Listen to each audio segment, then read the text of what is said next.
This is a book read in quotes. The Way of the Superior Man by David Deida. The mission, or the search for freedom, is the priority of the masculine, whereas the search for love is the priority of the feminine. Spend at least 1 hour a day doing whatever you simply love to do, what you deeply feel you need to do in your heart, in spite of the daily duties that seem to constrain you. Men who have lived significant lives are men who never waited, not for money, security, ease, or women. Only when the front of your body is relaxed and opened, your breath full and deep, and your gaze unguarded and directly connected with another person's eyes, can your fullest intelligence manifest spontaneously in the situation.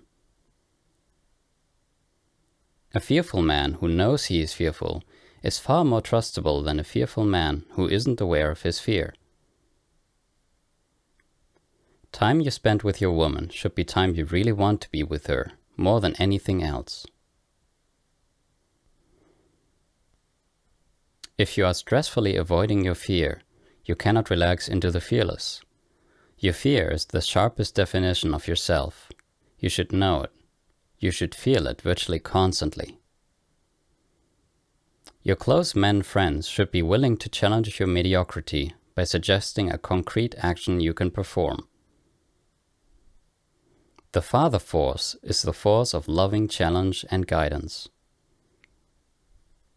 Choose men friends who themselves are living at their edge, facing their fears and living just beyond them.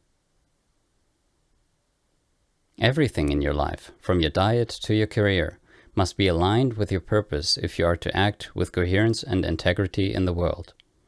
If you know your purpose, your deepest desire, then the secret of success is to discipline your life so that you support your deepest purpose and minimize distractions and detours.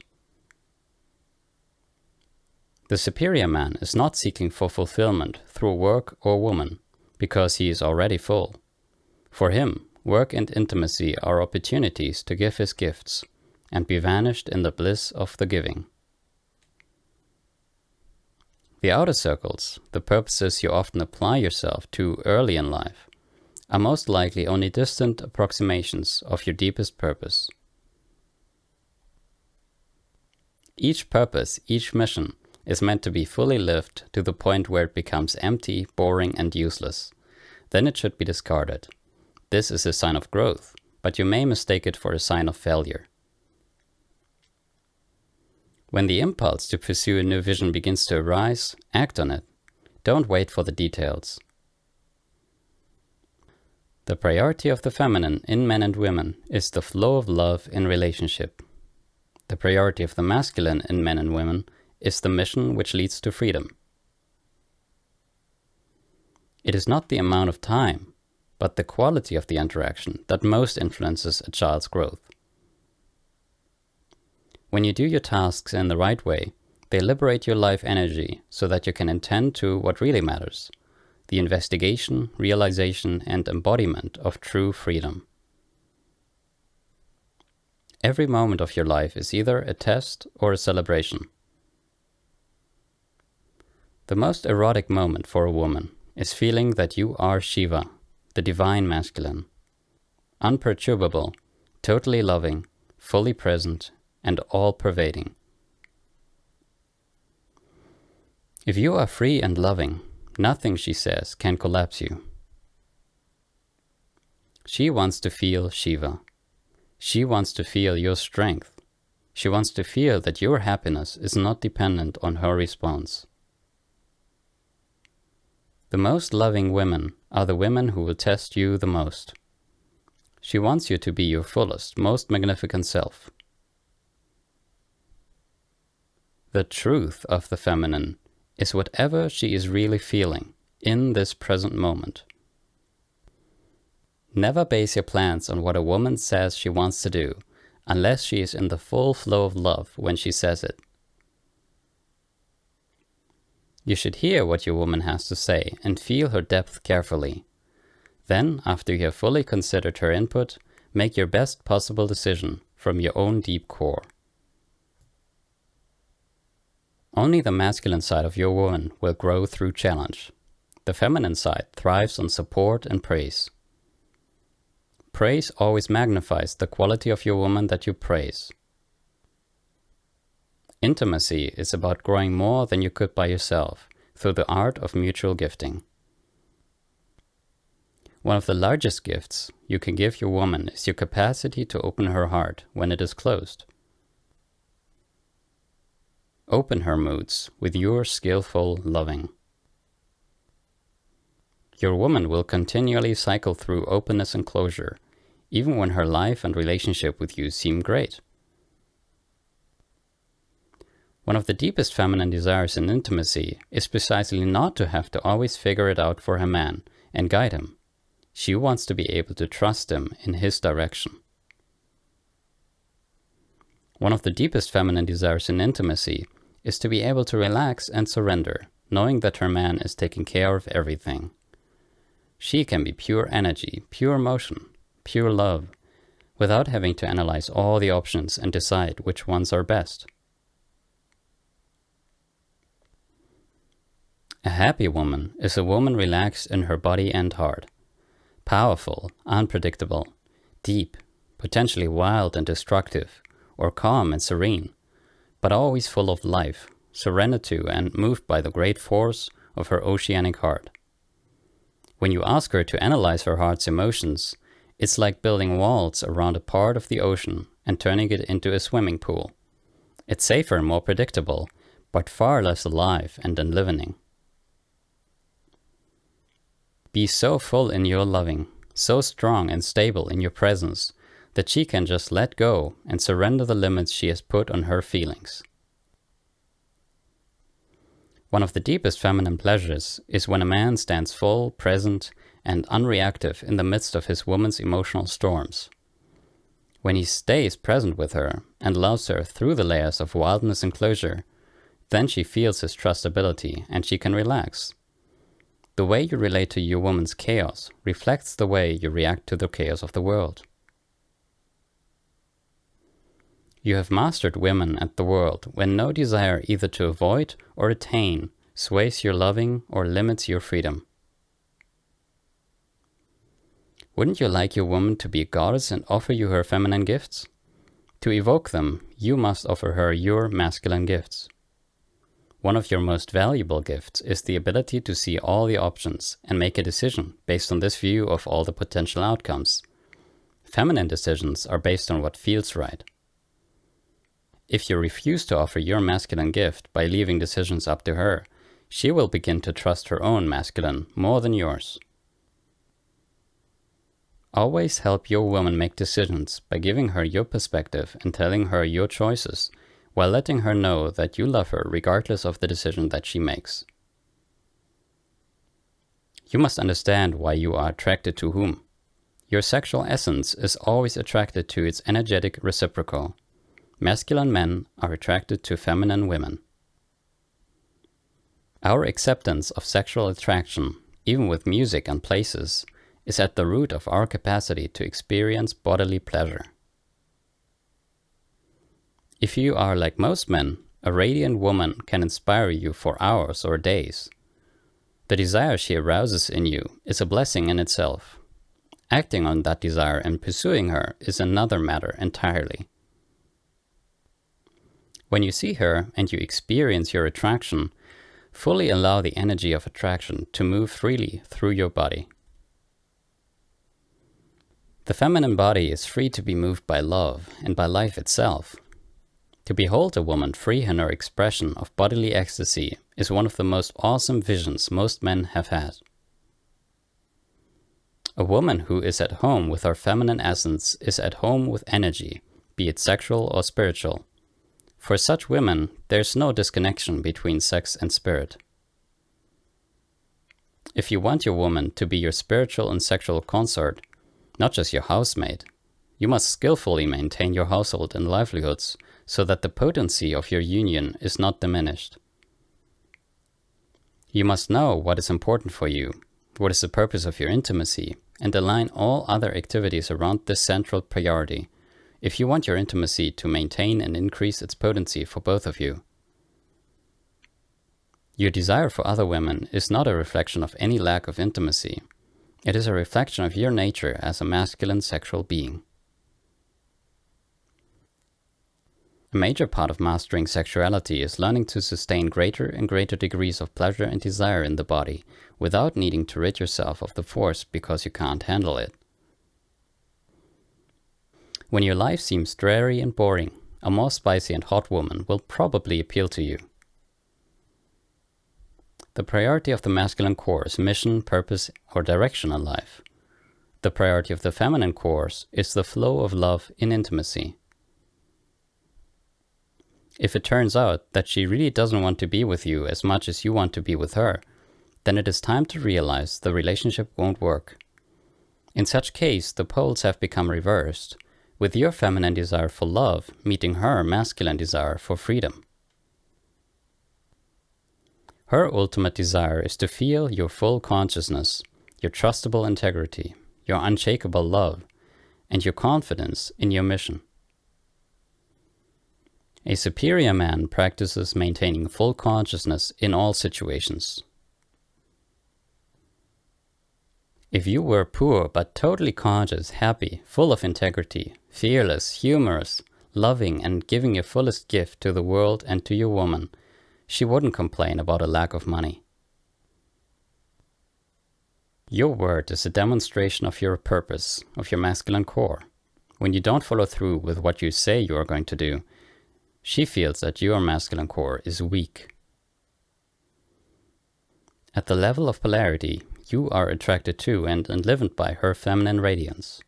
Likewise, at the level of polarity, she is attracted to and relaxed by your masculine clarity, direction, integrity, and presence. She can't trust your masculine impeccability, so she naturally will compensate by overdeveloping her own. Her body will begin to show it.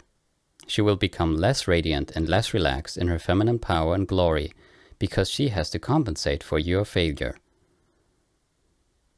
If you aren't living from your core, giving your fullest gifts, everyone will feel your lack of true purpose. Though she may not always like your choices, she will love them, and she will love you for having the courage to live your truth. History is irrelevant to the feminine, so your mistake is as easily forgotten as your successes. As soon as you see she's upset, immediately assume happiness. The more relaxed she is in her feminine, the more radiant your woman will be. As long as she can feel that you are taking the finances into account and arranging your lives together so that the deepest love and fullest gifts can manifest, she will be able to trust your masculine direction and relax in her feminine heart of radiance. Ego death, absolute surrender to the point of oneness, is the ultimate freedom. The feminine, on the other hand, is not seeking freedom, but love. A woman's bliss is not in emptiness, but in fullness. The dark masculine energy of the warrior, the one who could face death and kill when necessary, is an essential part of you. Today's current fashion is to suppress both the dark masculine and the dark feminine, so we have a large population of wimpy men and polite women. As a general rule, she will keep returning to the energy that you cannot match. The secret is to match her energy with consciousness demonstrated through your body. Your body, tone of voice, and the look in your eyes mean a lot more to her than anything you could say. You are not trying to please her. You are learning to pervade the world, including her, with consciousness and love. That is what you are here to do. You are living in an ocean of feminine energy right now. Feminine energy is filling your body with life, beating your heart, and breathing your breath. If you are disconnected from your deep masculine core of purpose and consciousness, then you will also be disconnected from a woman's depth. You will see only skin deep, and you will be attracted to the superficial display of a woman's radiance, which often disappears with the passing of youth. You will inadvertently dishonor the true and deep forms of feminine radiance, and so contribute to the social cult of youth, wherein women try to look and behave younger and more superficial than they truly are, denying the power and radiance springing from their depth. Your head and genitals are just the north and south poles of the whole body. A superior man circulates the energy of arousal throughout his body. When you feel sexual lust or desire for any woman, breathe deeply and allow the feeling of desire to magnify.